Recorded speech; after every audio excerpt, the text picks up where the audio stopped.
Okay, now let's get to the awards for the individual players, okay? This is going to be my second video, my follow-up. Initially, before the season started, I did my initial predictions for the 2020 MLB season for Cy Young, Rookie of the Year, and MVP. Well, I'm going to follow it up now with my follow-up predictions after the trading deadline and after, more than half the season has transpired. There's been a lot of changes, and there's a lot of changes on my list because of either underperformance or overperforming, doing really well, people being hurt, injured, and so on and so forth. So my list has changed, okay, and I want to give you my latest predictions, okay. So before I do that, welcome to the channel. If this is your first time here, my regulars, thank you all so much. Please hit that subscribe button if you haven't done so yet, and you want to see some good baseball content. Take a look in the description for some good videos, and take a look on the channel for a bunch more. And hit the bell next to it if you don't want to miss anything that I put out moving forward. And even if you don't plan on subscribing, please hit that thumbs up. It's really, really helpful to the channel's growth, and I greatly appreciate it. With that, let's get to the good stuff, okay? American League Cy Young, okay? This, to me, it's his to lose. From the Cleveland Indians, Shane Bieber. He's 6-0 right now. He's got like a 1.2 ERA, a lot of strikeouts. He is lights out right now, okay? Even with Clevenger there, he was lights out. And I think he's going to probably kick it up a notch now that Clevenger's gone in San Diego, okay? And if I were another team facing them in the first round of the playoffs in that best-of-3 series, I wouldn't want to face him and Plesac. There's no way. No way, okay? That lineup is clicking. The team is overperforming, in my opinion. And, he's the type of guy that can lead his team late to the playoffs. So I would not be surprised if they go pretty far in the American League. Okay? Now, my National League pick is also part of a surprisingly really, really good team, and he's having a resurgence. Yu Darvish from the Chicago Cubs.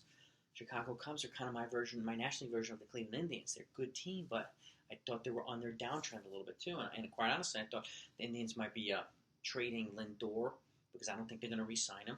And the Cubs, I thought, might have, were maybe trading Chris Bryant, because they're not going to re-sign him either. But because of COVID and the team's financial situations and all that other stuff, those things couldn't happen. And with price tags being exorbitantly high,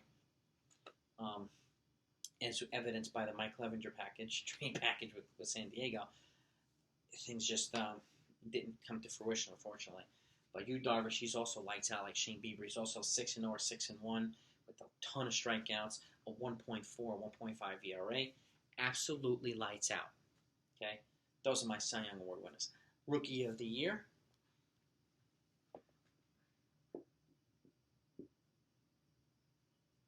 Young stud from the Chicago White Sox, Luis Robert. This kid does it all. On the field and at the plate. Okay? He's a young stud player. They were smart to lock him up for a bunch of years. He's part of that young, dynamic lineup that's also filled with savvy, really, really good veterans. That's a dangerous lineup, and they're also, their rotation's starting to come around a little bit more, and I think they're also going to be a scary team in the postseason. Luis Robert from the Chicago White Sox. It's his to lose, in my opinion. Okay, now this one you may not have heard of this guy, but he is kind of low-key. Jay Cronenworth from the San Diego Padres. Kind of reminds me of one of these players from Tampa Bay or Oakland who you don't really remember. I'm like, what's this guy's name? What's this guy's name? But he's always showing up and performing and doing the little things and all that stuff. And again, he's also, just like Luis Robert, on a team with young, dynamic players and savvy veterans that they're putting themselves in a position to compete for the short term and the long term. Okay, San Diego Padres scare me too. They're trying to close the gap with the Dodgers, and I think they're doing so. But I still think the Dodgers are a little bit ahead. But this kid right here does it all also on both sides of the field, at bat and on the field. He's another one of these players that just comes through. He's consistent. His stats aren't overly gaudy right now, but that's not what MVP is about. His value to the team is what makes him and just like Luis Robert, they both their value to the team and the overall performance and making their other teammates better is why he's my pick for MVP. Okay, keep an eye out for this kid. Okay, now let's get to the MVPs. Sorry, that's why he's my Rookie of the Year, not my MVP, and Luis Robert as well. my MVPs. Okay. Oh yeah. From another, good team without superstar names, Brandon Lowe, the Tampa Bay Rays.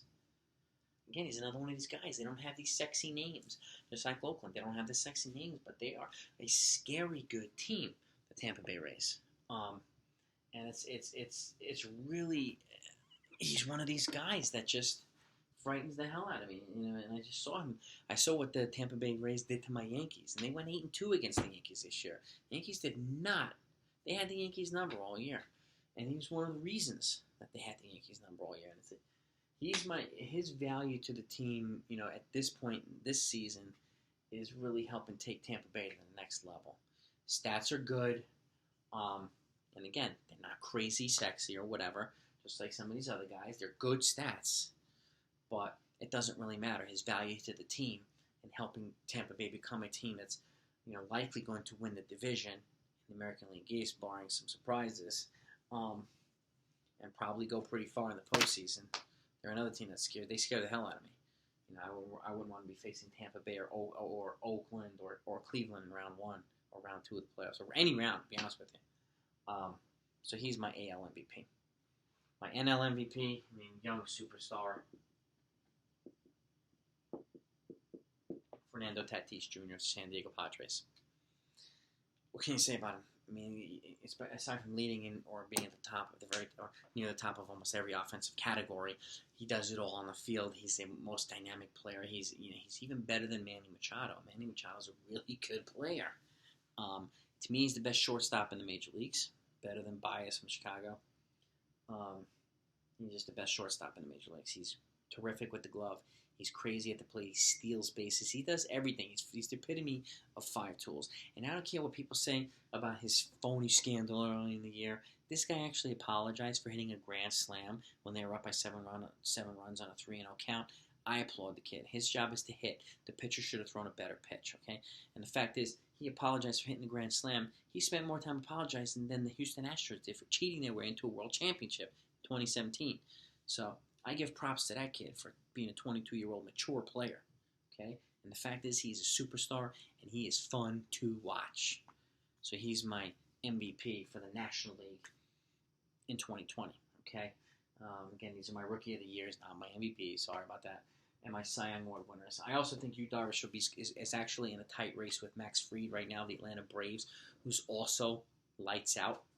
So would I be surprised if either one of them won? No. But I think Darvish, with the Cubs being a little bit better, I think he's in a better position to kind of propel them over the top and keep performing well. And I just enjoy seeing resurgent seasons as well. It's good to see. He's a good player. So here's my list. Let me know what you think. Okay? If you have other ideas or other players on yours, put them in the comments down below. Let me know why. I'd like to know why. I like having dialogue, as you know, with all my viewers and all the baseball fans. I want this is for fans from a fan. Okay? And I want to make this into one of the best channels out there. I like keep it interactive, keep it fun, and all that stuff. So, and I hope that you enjoyed this. Okay? If you did, again, please hit the thumbs up. And if you want to see my videos on a regular, hit the subscribe and hit the bell next to it. Okay? With that, I hope you're all doing well. Have a great weekend. Talk to you next time.